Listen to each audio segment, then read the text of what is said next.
রাজধানীর তেজগাঁও ট্রাক স্ট্যান্ডে সিটি কর্পোরেশনের উচ্ছেদ অভিযানকে কেন্দ্র করে পুলিশের সঙ্গে সংঘর্ষ, সড়ক অবরোধ, গাড়ি ভাঙচুর।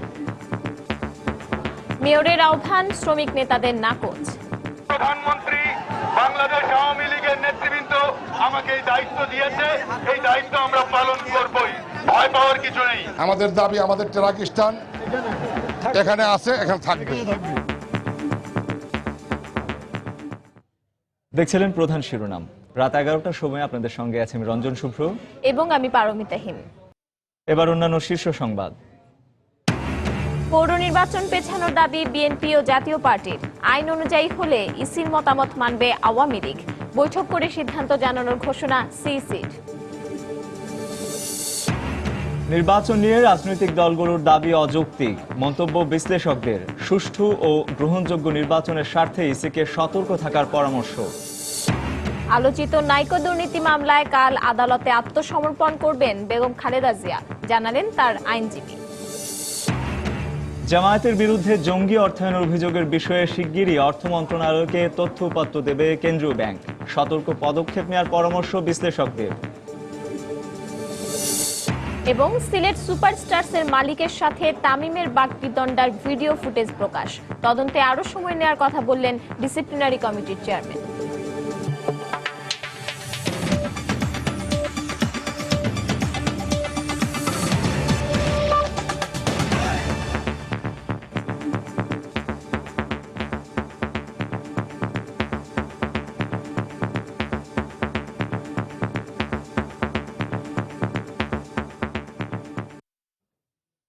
রাজধানীর তেজগাঁওয়ে মেয়রের উপস্থিতিতে সিটি কর্পোরেশনের উচ্ছেদ অভিযান পরিচালনার সময় শ্রমিকদের সঙ্গে পুলিশের তুমুল সংঘর্ষ হয়।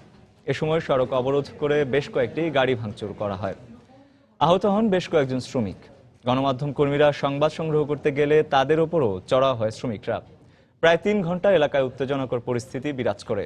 দেবাশিস রায়কে সঙ্গে নিয়ে বিস্তারিত জানাচ্ছেন তাফসির বাবু।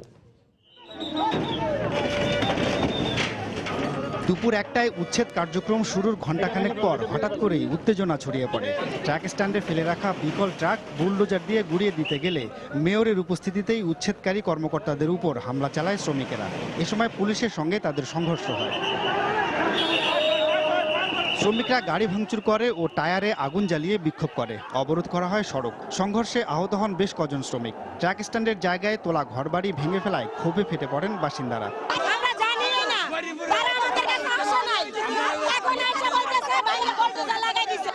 আমরা মামলা পাচ্ছি তো জায়গা আমাদের নিজের সম্পদ। উনি বচ্চি উচ্ছেদ করবে, আমরা ওনাকে সর্ব ধরনের সহযোগিতা করব। বচ্চি উনি উচ্ছেদ করছে। এখানে উনি ট্রাক্টর আইনে আমাদের ট্রাকগুলো দাঁড়ানো স্ট্যান্ডের ভিতরে গাড়িগুলো, সেই ভালো গাড়িগুলো উনি ভাঙা শুরু করছে। উদ্ভূত পরিস্থিতিতে ট্রাক কাভার্ড ভ্যান মালিক সমিতির কার্যালয়ে অবস্থান নেন মেয়র আনিসুল হক। বাইরে শ্রমিকরা অবস্থান নিয়ে বিক্ষোভ শুরু করলে কার্যালয়ে কিছু সময় আটকা পড়েন মেয়র। সমস্যা কিছুই হয়নি। কেউ একজন ইটি করেছে, যখন ভাঙছে কারো গায়ে পড়েছে সেই ইট। পুলিশ তো ইট মারেনি, তো ইট মেরেছে। এখন অনেক অন্যরা বলছে যে আহত নিহত এরকম কোনো গুজব তুলেছে। মেন রাস্তা জনগণের জন্য ছেড়ে দেওয়া হয়েছে, এতে করে অনেকের আবার ব্যক্তি স্বার্থ সমস্যার সৃষ্টি হয়েছে। এইটাই হলো মূল কারণ। প্রায় 3 ঘন্টা পর কার্যালয়ের বাইরে এসে মেয়র ঘোষণা দেন ট্রাক মালিকদের জন্য টার্মিনাল নির্মাণ করা হবে। আমরা ঠিক করলাম যে এই সমস্ত জায়গায় যেসব গাড়ি আছে সেই গাড়িগুলো ভিতরে থাকবে। আমরা আপনাদের জন্য একটি ভালো ট্রাক টার্মিনাল বানাবো, এটাই আমাদের প্রত্যাশা। পরে পুলিশ পাহারায় তেজগাঁও ট্রাক স্ট্যান্ড এলাকা ত্যাগ করেন ঢাকা উত্তর সিটি কর্পোরেশনের মেয়র। তবে শ্রমিক নেতারা যথারীতি আগের জায়গায় ট্রাক স্ট্যান্ড রাখার অনড় অবস্থানের কথা জানিয়ে দেয়। আমাদের দাবি, আমাদের ট্রাক স্ট্যান্ড এখানে আছে, এখানে থাকবে। এর আগে দুপুরে তেজগাঁও ট্রাক স্ট্যান্ডে থাকা বেশ কিছু অবৈধ স্থাপনা উচ্ছেদ করে সিটি কর্পোরেশন। ট্রাক স্ট্যান্ডের পেছনে গড়ে ওঠা বস্তিতেও চলে অভিযান। তাফসির বাবু, সময় সংবাদ, ঢাকা। যানজট নিরসনে ঢাকা উত্তর সিটি কর্পোরেশন তেজগাঁও রাস্তার উপর থেকে ট্রাক স্ট্যান্ড সরানোর জন্য কয়েকবার সময় দেয় ট্রাক মালিকদের। দীর্ঘদিন ধরেই এই রাস্তার উপরে ট্রাক ফেলে রাখায় প্রতিনিয়তই ভোগান্তিতে পড়তে হয় নগরবাসীদের। আর বেঁধে দেওয়ার সময়ে রাস্তার উপর থেকে ট্রাক স্ট্যান্ড না সরানোয় নগরবাসীর ভোগান্তি কমাতে রোববার উচ্ছেদে নামেন স্বয়ং মেয়র। বিশেষজ্ঞরা বলছেন, সংশ্লিষ্ট কর্তৃপক্ষের উদাসীনতায় ট্রাক স্ট্যান্ড গড়ে ওঠার কারণেই এখন বিড়ম্বনায় পড়তে হচ্ছে। এ নিয়ে রিপোর্ট করেছেন তানিম মেহেদি। ঢাকার বাইরের বিভিন্ন জেলা থেকে প্রতিদিন নিত্য প্রয়োজনীয় পণ্য নিয়ে রাজধানীতে ঢোকে অসংখ্য ট্রাক ও কাভার্ড ভ্যান। ট্রাক মালিকরা বলছেন, রাজধানীতে পণ্য খালাসের পর বের হয়ে যেতে না পারায় এসব ট্রাক ও কাভার্ড ভ্যান রাখা হয় তেজগাঁওয়ের লিংক রোডে। নগরবাসীর ভোগান্তি কমাতে গত 1 নভেম্বর রেলমন্ত্রী ও ট্রাক কাভার্ড ভ্যান মালিক সমিতির নেতাদের নিয়ে ট্রাক স্ট্যান্ড সরানোর জন্য এলাকাটি পরিদর্শন করেন ঢাকা উত্তরের মেয়র আনিসুল হক। এ সময় ট্রাক স্ট্যান্ড দখলমুক্ত করতে 7 নভেম্বর পর্যন্ত সময় বেঁধে দেন মেয়র। কিন্তু ওই সময়ের মধ্যে ট্রাক স্ট্যান্ড না সরানোয় 27 নভেম্বর পর্যন্ত আবারও সময় দেয়া হয়। এদিকে ট্রাক মালিকদের দাবি, ট্রাক স্ট্যান্ডে গড়ে ওঠা অবৈধ দোকানপাট সরানো হলেই রাস্তা খালি করে দিতে পারবেন তারা। ভিতরের অবৈধ অবকাঠামো যা আছে এগুলো যদি ক্লিন করা হয় তাহলে রাস্তার যে গাড়ি আছে এগুলো আমরা ভিতরে ঢুকিয়ে দেবো এবং জনগণ স্বাভাবিকভাবেই চলাচল করতে পারবে। এই অবস্থায় লিংক রোড থেকে কিছু ট্রাক সরিয়ে দিলেও তেজগাঁওয়ের বিভিন্ন গলিতে রাখা হচ্ছে এসব ট্রাক। যশোর থেকে মাল নিয়ে আসছি কারণ বাজারে, নিয়ে আসে ওখানে মাল সকালে লাগানোর পরে ওখান থেকে মনে করেন যে ওখানে তো গাড়ি রাখা যায় না, ওখান থেকে নিয়ে আসছি তেজগাঁ স্ট্যান্ডে। কি বলবো, এখানে তো আমাদের কিছু বলার কিছু নাই, মালিকেরা জানে মালটা নামা অনেক চাপ থাকে, মানে জাম থাকে, এই কারণে সিরিয়াল লাগাই রাখছি। বিশেষজ্ঞরা বলছেন, রাজুকের উদাসীনতায় রাজধানীতে এই ধরনের ট্রাক স্ট্যান্ড গড়ে উঠেছে। কোথাও দেখেছে কেউ পৃথিবীর কোনো বড় শহরের কেন্দ্রস্থলে এত বড় ট্রাক স্ট্যান্ড তো একটা হলো পরিকল্পিত যদি হয়, অবৈধভাবে রাস্তার উপরে ট্রাক ফেলে রাখবে, বাস ফেলে রাখবে, এটা তো হবে না। এটা কি রাজুকের পরিকল্পনায় কোনোদিন ছিল না। এ ধরনের সমস্যা সমাধানে রাজধানীর আশপাশে পণ্যের পাইকারি বাজার স্থানান্তর করার পরামর্শ এই বিশেষজ্ঞের। তানিন মেহেদি, সময় সংবাদ, ঢাকা। এবারে পৌর নির্বাচন প্রসঙ্গ। বিএনপির দাবি নির্বাচন পেছানো। জাতীয় পার্টি বলছে বাড়ানো হোক মনোনয়নপত্র জমার সময়সীমা। আর সরকারি দল আওয়ামী লীগ চায় নির্বাচনী প্রচারণায় সংসদ সদস্যদের অংশগ্রহণের সুযোগ। পৌর নির্বাচনকে সামনে রেখে এরকম নানা দাবি নিয়ে রোববার নির্বাচন কমিশনে দেখা গেছে প্রধান রাজনৈতিক দলগুলোকে। আর এসব দাবির প্রেক্ষিতে দিন শেষে প্রধান নির্বাচন কমিশনার জানিয়েছেন, কমিশন সভায় আলোচনা করা হবে সবগুলো বিষয় নিয়ে। নিশ্চিত নয় কোনো সিদ্ধান্তই। রামিম হাসানের রিপোর্ট। সকাল 11টার কিছু পরে 4 সদস্যকে নিয়ে নির্বাচন কমিশনে আসেন জাতীয় পার্টির মহাসচিব জিয়াউদ্দিন বাবলু। প্রায় 1 ঘন্টা প্রধান নির্বাচন কমিশনারের সাথে বৈঠক শেষে তিনি জানান, পৌর নির্বাচনে মনোনয়নপত্র দাখিলের সময়সীমা বাড়ানোর ব্যাপারে কমিশনের কাছে আবেদন করেন তারা। অনেকগুলো পেপার ওয়ার্ক করতে হয়, আগে যারা প্রার্থী হতো তাদের জন্য এতগুলো পেপার ওয়ার্ক করতে হতো না। এগুলো করে তারা বুঝে নিয়ে 3 তারিখ তাদের পক্ষে দেওয়া তো খুব ডিফিকাল্ট হয়ে যাবে। আমরা যে মিনিমাম 10 দিন যেন এই নমিনেশন পেপার সাবমিটের ডেটটা পিছানো হয়। পাশাপাশি তারা চান নির্বাচনে সংসদ সদস্যদের প্রচারণায় অংশ নেওয়ার সুযোগ। একই দাবি এলো আওয়ামী লীগের কাছ থেকেও। বেলা 12:30টায় কমিশনে পৌঁছে প্রায় আধা ঘন্টা প্রধান নির্বাচন কমিশনারের সাথে বৈঠক শেষে সাংবাদিকদেরকে এসব বিষয়ে কথা বলেন দলটির যুগ্ম সাধারণ সম্পাদক। যেহেতু সংসদ সদস্যরা কোনো এক্সিকিউটিভ পাওয়ার হোল্ড করে না এবং তারা গভর্নমেন্টের কোনো বেনিফিট ভোগ করে না, আর যেহেতু এটা দলীয়ভাবে নির্বাচন হচ্ছে, সেই কারণে সকল সংসদ সদস্য নির্বাচনে অংশ নেওয়ার তাদের অধিকার আছে, সাংবিধানিক অধিকার আছে। সেই অধিকারটা যেন রহিত না হয়, এই কারণে নির্বাচন কমিশনকে আমরা অনুরোধ জানিয়েছি। আর একেবারে শেষে আসে বিএনপির প্রতিনিধি দল। সবচেয়ে বেশি সময় বৈঠক করে দলটির সদস্যরা। নির্বাচন পেছানোর আগের দাবির পাশাপাশি তারা চায় তাদের প্রার্থীদের পুলিশি হয়রানি বন্ধে নির্বাচন কমিশনের হস্তক্ষেপ। সমস্ত বন্দীদেরকে, আমাদের যাদেরকে বিনা দোষে বিনা অপরাধে গ্রেফতারি করেছে, গণহারে গ্রেফতার করেছে, তাদেরকে মুক্তি দেওয়ার প্রয়োজন রয়েছে। নির্বাচনের আগে মহাসচিবকে মুক্তি দেওয়ার প্রয়োজন রয়েছে। আরও নেতৃবৃন্দ যারা রয়েছে তাদেরকে মুক্তি না দিলে লেভেল প্লেইং ফিল্ডে আমরা নির্বাচন করতে পারবো না। আর প্রধান নির্বাচন কমিশনার জানান, বিএনপির দাবি মানতে হলে আইন পরিবর্তন করতে হবে, সেটা তাদের হাতে নেই। তারপরও পরবর্তী কমিশন সভায় সব দলের দাবির বিষয়ে আলোচনা করা হবে। আমরা যথেষ্ট সময় রেখেছি, আইনে যতদূর বলা ছিল ম্যাক্সিমাম সময় রেখেছি তার মধ্যে। তবুও যেহেতু ওনারা বলেছেন এগুলি জিনিস, আমি বলেছি আমি ফুল কমিশনে এগুলো আলাপ করব, আলাপ করে আমাদের সিদ্ধান্ত জানাবো। তফসিল অনুযায়ী আগামী 30 ডিসেম্বর 236টি পৌরসভায় নির্বাচন অনুষ্ঠানের কথা রয়েছে। রামিম হাসান, সময় সংবাদ, ঢাকা। এদিকে নতুন ভোটারদের অন্তর্ভুক্তির সুযোগ দেওয়ার অজুহাতে বিএনপির নির্বাচন পেছানোর দাবিকে অযৌক্তিক বলে মনে করেন বিশেষজ্ঞরা। আর এমপিদের প্রচারণায় অংশগ্রহণের ইস্যুতে আওয়ামী লীগ আর জাতীয় পার্টির দাবি মেনে নেওয়া হলে তা নির্বাচনকে প্রভাবিত করবে বলে মনে করেন তারা। তবে সুষ্ঠু নির্বাচনের জন্য নির্বাচন কমিশনকে প্রয়োজনীয় পদক্ষেপ নেওয়ার তাগিদ তাদের। রাশেদ লিমনের রিপোর্ট।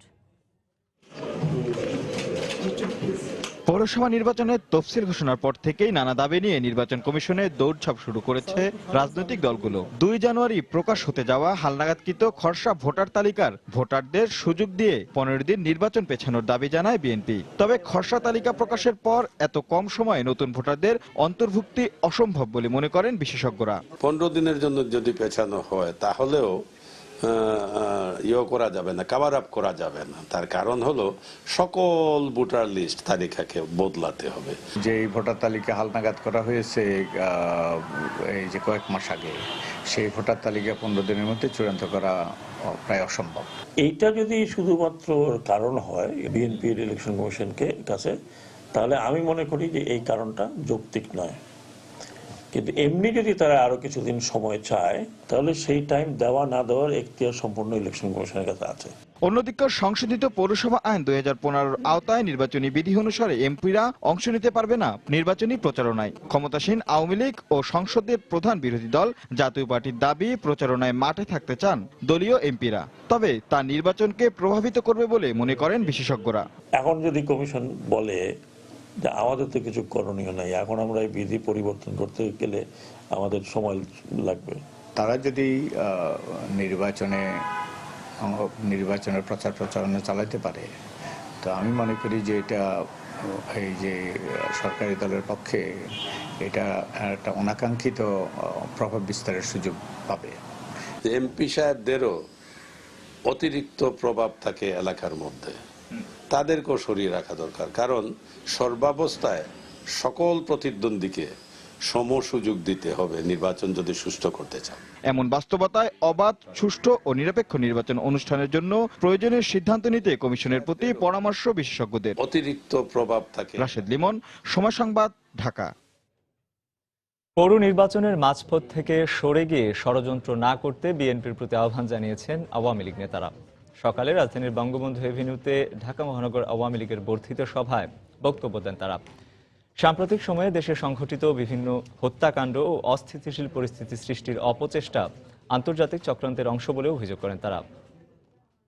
ষড়যন্ত্র চলছে, এই যে নির্বাচনে হঠাৎ করে আসলো পৌরসভা নির্বাচন, আমি মনে করি এইটা একটা ষড়যন্ত্রের আরেকটি অধ্যায়। মাঝপথে যখন দেখবো যে পাশ করার কোনো সম্ভাবনা নাই, একটা সুথা দিয়া আবার পেলাম যে আমরা সইরা বলবো। বিএনপি স্থানীয় শিক্ষার্থী আসবেন, ভালো কথা, শর্ত শেষ পর্যন্ত প্রত্যাহার করবেন, কিন্তু নির্বাচনের মাঝপথে পালিয়ে যাবেন না, আল্লাহর ওয়াস্তে মাঝপথে পালিয়ে যাবেন না, নির্বাচন শেষ পর্যন্ত অপেক্ষা করবেন। এবং এই নির্বাচনকে নিয়েও তারা মাঠ গরম করার চেষ্টা করছে। আজকে লেভেল প্লেইং ফিল্ড তারা চাচ্ছে, লেভেল প্লেইং ফিল্ড আজকে খালেদা মাঠে থাকবে, আমরা মাঠে থাকতে পারবো না, তাতে তো লেভেল প্লেইং ফিল্ড হয় না। আমরা নির্বাচন কমিশনের কাছে আবেদন জানাবো, খালেদা জিয়া মাঠে থাকবেন, তাদের সমস্ত নেতৃবৃন্দ, সিনিয়র নেতৃবৃন্দ মাঠে থাকবেন, আমাদের এমপিদেরও যাতে মাঠে থাকার সুযোগ দেওয়া হয়। যারা আইএস জঙ্গিবাদের জন্ম দেয় তাদের ক্রিয়নক হিসাবে, নব্য রাজাকার হিসেবে, নব্য আলবদর হিসেবে কাজ করছে বিএনপি জামাত। আজকে আল কায়দার জন্মদাতা, লাদেনের জন্মদাতা, আইএসের জন্মদাতা তারা হচ্ছে মার্কিন যুক্তরাষ্ট্র। জঙ্গি দমনের নামে বাংলাদেশে কিভাবে ঢুকা যায়, প্রবেশ করা যায়, সেই স্বপ্নে ওই শক্তি আজকে বিভোর। প্রধানমন্ত্রী শেখ হাসিনা বলেছেন, বাণিজ্যিকভাবে পণ্য আমদানি রপ্তানির জন্য প্রয়োজনে বাংলাদেশের সৈয়দপুর বিমানবন্দর এবং মংলা নৌবন্দর ব্যবহার করতে পারবে নেপাল। বাংলাদেশে নিযুক্ত নেপালের রাষ্ট্রদূত হরিকুমার শাস্ত্রী প্রধানমন্ত্রীর সঙ্গে দেখা করতে গেলে তিনি নেপালকে এই সুযোগ নেওয়ার আহ্বান জানান। এ সময় প্রধানমন্ত্রী আশা প্রকাশ করেন, দুই দেশের বন্ধুত্বপূর্ণ সম্পর্ক আরও দৃঢ় হবে। নেপালের নবনির্বাচিত প্রধানমন্ত্রীকে বাংলাদেশের জনগণ ও তার সরকারের পক্ষ থেকে অভিনন্দন জানান প্রধানমন্ত্রী শেখ হাসিনা।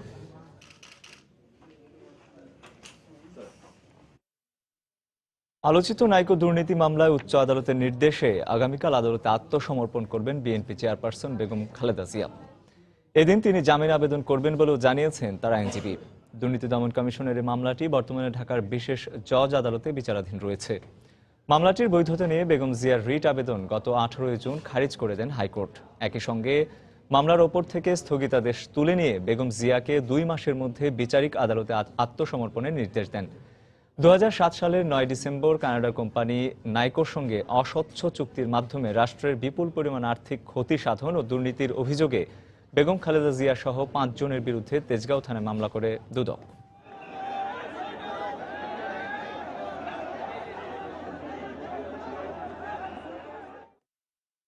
যেহেতু হাইকোর্ট একটা নির্দেশ দিয়েছেন হাজির হওয়ার জন্য, সে উচ্চ আদালতের নির্দেশের প্রতি শ্রদ্ধা জানিয়ে আমরা আগামীকাল আমাদের নেত্রী নাইকোর মামলায় হাজিরা দেবেন এবং আশা করি আমরা বিচারে উচ্চ আদালতে বা আমরা যেখানেই বিচার হোক আমরা ন্যায় বিচার পাবো।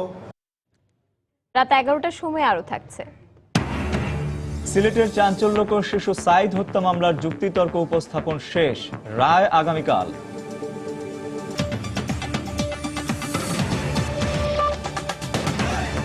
তাই তো সবাই বলে শিল্পাল্লার দিন শেষ, মেগা ডিজিটাল স্কেলে বাংলাদেশ। সরকারের নির্দেশের পরিপ্রেক্ষিতে জামায়াতে ইসলামীর সঙ্গে সংশ্লিষ্ট প্রতিষ্ঠানের আর্থিক লেনদেন সংক্রান্ত তথ্য খুব শিগগিরই একটি পূর্ণাঙ্গ রিপোর্ট আকারে অর্থ মন্ত্রণালয়ের কাছে জমা দেবে কেন্দ্রীয় ব্যাংক। তবে জঙ্গি অর্থায়ন এবং মানি লন্ডারিং এর বিষয়টি স্পর্শকাতর হওয়ায় সরকারকে সতর্কতার সঙ্গে পদক্ষেপ নেওয়ার পরামর্শ আর্থিক খাত সংশ্লিষ্টদের। বিস্তারিত ইমতিয়াজ আহমেদের রিপোর্টে। বাণিজ্যিক ব্যাংক, হাসপাতাল, বিশ্ববিদ্যালয় সহ বিভিন্ন এনজিওর সঙ্গে জামায়াতে ইসলামের সম্পৃক্ততা নিয়ে বিভিন্ন সময় কথা বলা হলেও যুদ্ধাপরাধের অভিযোগ এবং দলটিকে নিষিদ্ধের দাবি ওঠার পর থেকে যেন আলোচনার এ পালে জোর হাওয়া লাগে। এমনকি দলটির বিরুদ্ধে জঙ্গি অর্থায়ন ও মানি লন্ডারিং এর অভিযোগও তোলা হয় বিভিন্ন সময়ে। এ ব্যাপারে অধিকতর ধারণা পাওয়ার জন্য সম্প্রতি বাংলাদেশ ব্যাংকের কাছে জামায়াত ইসলামের সঙ্গে সম্পৃক্ত সব ধরনের প্রতিষ্ঠানের আর্থিক বিবরণী জানতে চায় অর্থ মন্ত্রণালয়। যা যা তথ্য সংগ্রহ করা দরকার সেই সকল তথ্য সংগ্রহ করে আমরা আবার মন্ত্রণালয়কে জানাবো এবং এই সংগঠনের সাথে সম্পৃক্ত অন্যান্য যত সংগঠন আছে তাদের টোটাল ফান্ডিং কোত্থেকে আসতেছে, কারা কারা পাঠাচ্ছে, কোত্থেকে পাঠাচ্ছে এবং এখানে কিভাবে রিসিভ হচ্ছে, এই ফান্ডগুলো আবার দেশের কোথায় কোথায় যাচ্ছে, কি কি কাজে ব্যবহৃত হচ্ছে, সমুদয় বিষয়গুলো আমরা সেটা সন্নিবেশ করে মন্ত্রণালয়কে যথাসময়ে জানাবো। জঙ্গি অর্থায়ন এবং মানি লন্ডারিং এর বিষয়ে সম্পৃক্ত কিংবা এমন লেনদেনে সন্দেহজনক প্রতিষ্ঠানসমূহকে সবার আগে চিহ্নিত করা জরুরি বলে মনে করেন এই ব্যাংকার। একই সঙ্গে এ ধরনের অপরাধ মোকাবেলায় একটি আলাদা টাস্ক ফোর্স গঠনেরও পরামর্শ তার। আমরা জঙ্গি অর্থায়নের প্রশ্নে ইসলামী ব্যাংক হোক আর সাধারণ কিংবা ট্রেডিশনাল কনভেনশনাল বাণিজ্যিক ব্যাংক হোক, তার কাউকে কিন্তু ডিসক্রিমিনেট করছি না, বাংলাদেশ ব্যাংক করছে না যদ্দূর আমি জানি। সেই ক্ষেত্রে হচ্ছে যারাই জঙ্গি অর্থায়ন কিংবা ইনডাইরেক্টলি অর্থায়নের সাথে সম্পৃক্ত হতে পারে তাদের ব্যাপারে কিন্তু বাংলাদেশ ব্যাংকের শক্ত অবস্থান নেওয়া উচিত। আমার মতে এটা প্যানিক ছড়িয়ে দেওয়া আর্থিক খাতে, সেটা কিন্তু আর্থিক খাতের শৃঙ্খলা, আর্থিক খাতের স্থিতিশীলতার প্রতি হুমকি হয়ে দাঁড়াবে। সরকারের এ উদ্যোগে দেশের সামগ্রিক আর্থিক খাতে যেন কোনো আতঙ্ক সৃষ্টি না হয়, তাই জঙ্গি অর্থায়ন কিংবা মানি লন্ডারিং এর বিষয়ে সতর্কতার সাথে পদক্ষেপ গ্রহণের পরামর্শ আর্থিক খাতের সঙ্গে সংশ্লিষ্টদের। ইমতিয়াজ আহমেদ, সময় সংবাদ, ঢাকা। বগুড়ায় শিয়া মসজিদে গুলির ঘটনায় 5 সদস্য বিশিষ্ট তদন্ত কমিটি গঠন করেছে পুলিশ। এদিকে ঘটনার 3 দিন পেরিয়ে গেলেও এখনো আতঙ্ক কাটেনি এলাকাবাসীর। 2 দিন বন্ধ থাকার পর মসজিদে আজ থেকে শুরু হয়েছে নামাজ। চক্কানু গ্রামে শিয়া মসজিদ ও আশপাশের এলাকায় অস্থায়ী পুলিশ ক্যাম্প বসিয়ে নিরাপত্তা জোরদার করা হয়েছে। অব্যাহত রয়েছে গোয়েন্দা পুলিশের আলামত সংগ্রহের কাজও। এদিকে গতকাল এই ঘটনায় গ্রেফতার 3 আসামির মধ্যে জেএমবি সদস্য আনোয়ারুল ইসলাম ও জুয়েলকে 7 দিনের এবং মোলামগাড়ি কওমি মাদ্রাসার পরিচালক শামসুল আলমকে 5 দিনের রিমান্ডে নিয়ে জিজ্ঞাসাবাদ করা হচ্ছে বলে জানিয়েছে পুলিশ। 26 নভেম্বর সন্ধ্যায় মসজিদের দুর্বৃত্তদের গুলিতে মোয়াজ্জিম হোসেন নিহত হন এবং গুলিবিদ্ধ হন 3 জন।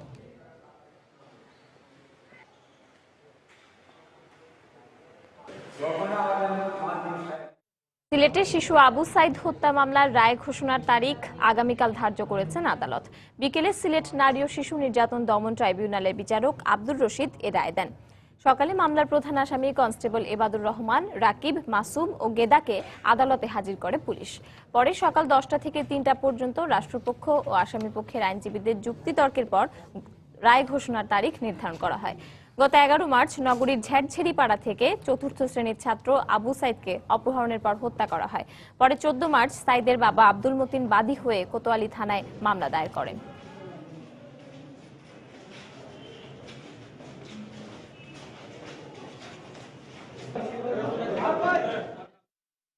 আমার ছেলেকে নির্মমভাবে হত্যা করে মারছে, আমি 4 জনের ফাঁসি চাই।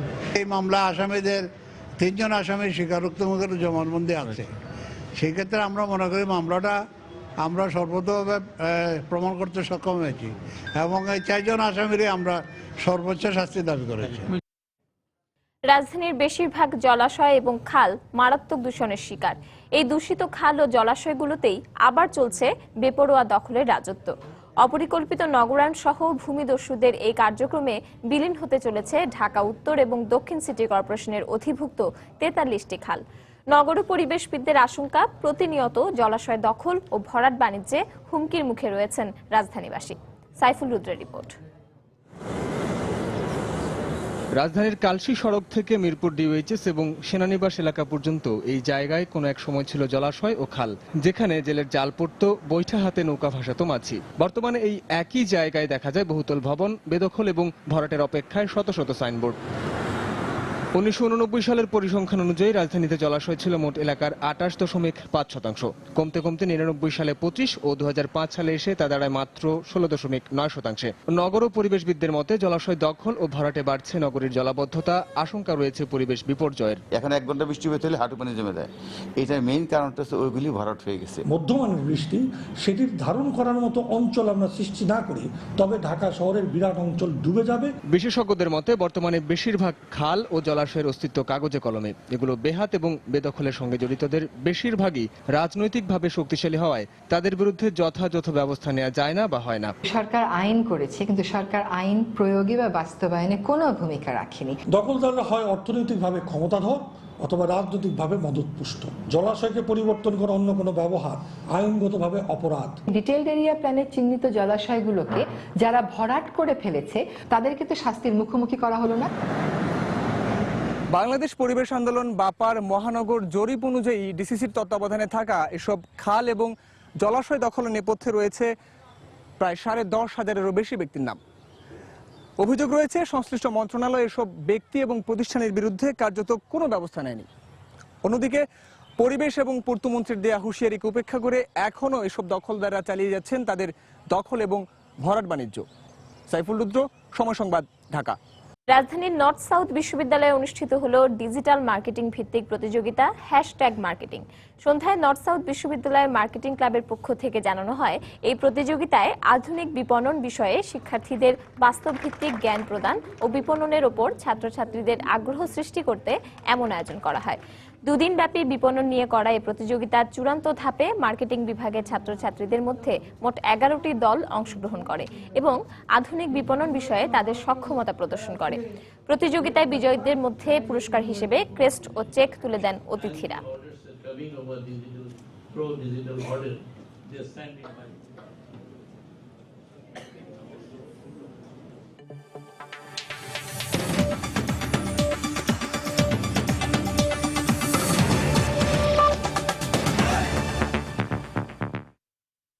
সিরিয়ার ইদলিব প্রদেশে একটি ব্যস্ত বাজারে রুশ বিমান হামলায় নিহত হয়েছেন অন্তত 40 জন। এছাড়াও গুরুতর আহত হয়েছেন আরও অনেকেই। রোববার সকালে ইদলিব প্রদেশের 15 কিলোমিটার দক্ষিণে আরিহা শহরে এই হামলার ঘটনা ঘটে। রাশিয়ার যুদ্ধ বিমান থেকে এই বোমা হামলা চালানো হয় বলে জানায় স্থানীয় গণমাধ্যম। যদিও হামলায় নিহতের সংখ্যা আরও বেশি বলে দাবি করেছে যুক্তরাজ্য ভিত্তিক পর্যবেক্ষণ সংস্থা Syrian observatory for human rights. ঘটনাস্থলে পৌঁছে এরই মধ্যে উদ্ধার কার্যক্রম শুরু করেছে উদ্ধারকর্মীরা। এছাড়াও এ ঘটনায় আহতদের উদ্ধার করে স্থানীয় বিভিন্ন হাসপাতালে ভর্তি করা হয়েছে। গত 30 সেপ্টেম্বর থেকে সিরিয়ার প্রেসিডেন্ট বাশার আল আসাদের সমর্থনে দেশটিতে বিমান হামলা চালাচ্ছে রাশিয়া।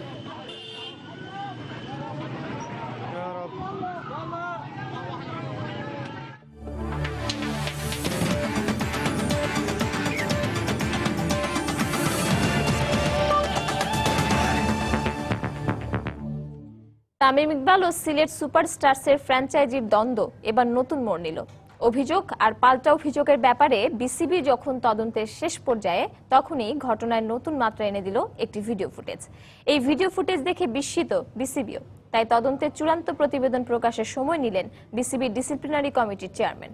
বিস্তারিত হুমায়ুন কবির রোজার রিপোর্টে। He asked me to stand up and talk to him. I did that as well. And then he said something really bad about my family, which was very insulting. তামিমের এমন অভিযোগের পর পাল্টা অভিযোগ করেন সিলেট সুপারস্টারসের ব্যবস্থাপনা পরিচালক। ইনভেস্টিগেশন তারাই বলবে কারণ আমাদের পক্ষ থেকে I can 110% assure you that আমরা কোনো অবস্থাতে কোনো প্লেয়ারকে অ্যাবিউজ করার কোনো প্রশ্নই ওঠে না। কেন একটা চেয়ার নিয়ে একটা মানুষ মাঠের ভিতরে বসবে? Disciplinary committee will see all that. এক সপ্তাহ আগে অপ্রীতিকর ওই ঘটনায় কি হয়েছিল এমন প্রশ্ন কদিন হলো ভাসছে ক্রিকেট আকাশে। তবে ওই ঘটনার ভিডিও ফুটেজে অনেক কথোপকথনই স্পষ্ট ছিল না। তবে হঠাৎই সিলেটের চেয়ারম্যান আজিজুর রহমানের ওপর উত্তেজিত হয়ে পড়েন তামিম। তবে কোন কথার প্রেক্ষিতে রেগে গিয়েছিলেন তামিম এমন প্রশ্ন উঠতেই পারে। ঘটনাস্থলে ছিলেন বিসিবির অ্যান্টি করাপশন ইউনিটের প্রধান মোর্শেদ ও নিরাপত্তা প্রধান মোহাম্মদ আলী। এরপর তো আরো বিস্ময়কর ব্যাপার, নিয়ম অমান্য করে ক্রিকেট বোর্ডের নীতি নির্ধারক, বিসিবির পরিচালক ও প্রধান নির্বাহীর সাথে সিলেটের ব্যবস্থাপনা পরিচালক মাঠের ভিতরে ছিলেন। সেখানেই দেখা গেল তামিমকে এতটা উত্তেজিত হতে। তারপর তামিমকে সংযত করতে এগিয়ে যান বিসিবির প্রধান নির্বাহী। এদিকে এমন ভিডিও ফুটেজ দেখে বেশ অবাক হন বিসিবির ডিসিপ্লিনারি কমিটির প্রধান। এটা একটা উত্তেজিত মুহূর্ত, এটার আগে কিছু একটা হয়েছে, হওয়াতেই এই প্রসঙ্গ আসছে। এই আগে কি হলো ওইটা আসলে আমি একটু জানতে চাই। ডিসিশনটা আসবে এবং ডিসিশনটা ফেয়ার, আমরা সবসময় ফেয়ার ডিসিশনে থাকি। এর আগে শনিবার তদন্ত প্রতিবেদন প্রকাশ করার কথা থাকলেও ভিডিও ফুটেজ প্রকাশ পাওয়ায় চূড়ান্ত প্রতিবেদন প্রকাশে বেশ কয়েকদিন সময় লাগবে বলে আভাস দিয়েছেন এই বোর্ড পরিচালক। ক্রিকেটের উপরে কোনো বদনাম আসুক এটা আমরা কিছুতে মানতে চাইও না, মানবো না। হুমায়ুন কবির রোজ, সময় সংবাদ, ঢাকা। রাত 11টার সময় পর্যায়ে শীর্ষ সংবাদ জানিয়ে দিচ্ছে আরেকবার।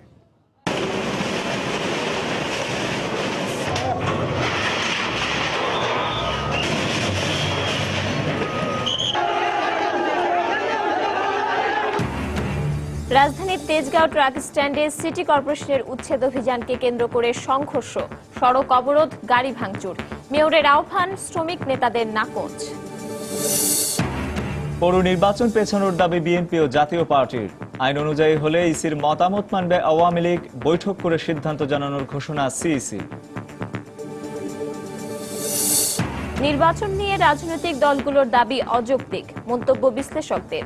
সুষ্ঠু ও গ্রহণযোগ্য নির্বাচনের স্বার্থে ইসিকে সতর্ক থাকার পরামর্শ। আলোচিত নাইকো দুর্নীতি মামলায় কাল আদালতে আত্মসমর্পণ করবেন বেগম খালেদা জিয়া, জানালেন তার আইনজীবী। এবং সিলেট সুপারস্টারসের মালিকের সাথে তামিমের বাকপিতণ্ডার ভিডিও ফুটেজ প্রকাশ। তদন্তে আরো সময় নেওয়ার কথা বললেন ডিসিপ্লিনারি কমিটির চেয়ারম্যান। দর্শক, ছিল রাতের সময়।